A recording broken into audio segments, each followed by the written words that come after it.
बड़ी अजीबोगरीब सूरत हाल हुई है कि ईरान ने भारतीयों पर पाबंदी लगा दी है। और पाबंदी इसलिए लगा दी है कि इनको वीज़ा फ्री इन्होंने किया हुआ था, यानी जितने इंडियंस चाहें वो ईरान में चले जाएं और ईरान में जाएं, कोई उनको वीज़ा की ज़रूरत नहीं है, वीज़ा फ्री है, अपने पासपोर्ट पर जाएं, अराइवल हो आसानी के साथ जाएं। और आपको पता है कि बड़ी तादाद के अंदर इंडियंस रहते हैं, मुस्लिम भी हैं, स्टूडेंट भी इवन के जाते रहते हैं। और रिसेंटली हमने देखा था कि ईरान के अंदर बड़ी तादाद में इनके ज़ायरीन भी आते हैं। अब हुआ क्या है, ये बात समझने वाली है कि ईरान ने अचानक से इंडियंस पर पाबंदी लगा दी है और कहा है कि आप आज के बाद ईरान में वीज़ा फ्री नहीं आ सकते। जब भी आना है आपको वीज़ा लेना है। वीज़ा में आपको पता तहकीकात और चीज़ें और जिनकी जिम्मेदारी होती है वो करें या ना करें। सवाल यहाँ पर ये पैदा होता है, वजह क्या है। चले 2 मिनट के लिए पीछे जाएं।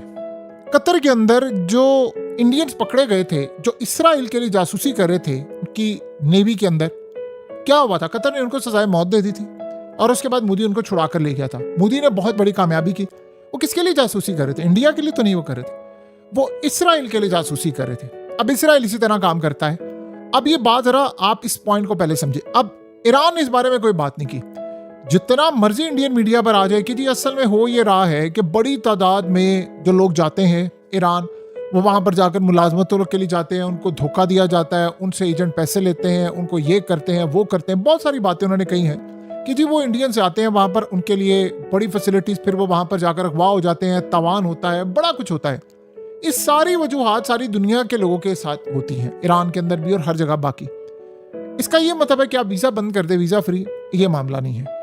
ईरान ने इस पर चुप साध ली है, इंडिया इस पर खामोश है। देखिए इंडिया ने, आपको पता, अमेरिका के कहने पर उन्होंने तेल लेना इनसे बंद किया हुआ है। यहाँ जो असल पॉइंट समझने वाला है वो पॉइंट ये है कि इस सारी सूरत हाल में ईरान ने रिसेंटली जब इन पर हमला हुआ था, उन्होंने किया क्या कि उन्होंने सबसे पहले उस नेटवर्क को पकड़ने की कोशिश। स्टिल अभी तक वो 100% कामयाब नहीं हो भाई, ये ज़हन में रखिएगा। ईरान में इतना मजबूत नेटवर्क है इसराइल का कि दुनिया में, इसराइल में शायद इतना मजबूत नेटवर्क उनका अपना नहीं होगा जितना ईरान में है।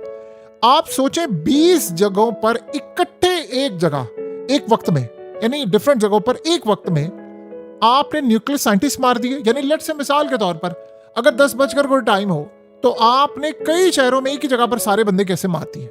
कोई गाड़ी में बैठ रहा था, कोई सो रहा था, कोई रास्ते में था, कोई कहां पर था। सिक्योरिटी सबकी ब्रीच होगी। इसका मतलब है कि ईरान के अंदर एजेंट्स इसराइल के घुसे हुए। कैसे? ईरान ने जब रिसेंटली सारे लोगों को पकड़ा तो उनमें बड़ी तादाद में सबसे ज्यादा जो पकड़े गए थे वो थे गैर मुल्की। और वो गैर मुल्की कौन से थे जो सबसे ज्यादा पकड़े गए? उनमें अफगानिस्तान के लोग थे। उन्होंने अफगानियों को निकाल दिया। अब बारी आती है कि कौन सा ऐसा मुल्क है जिस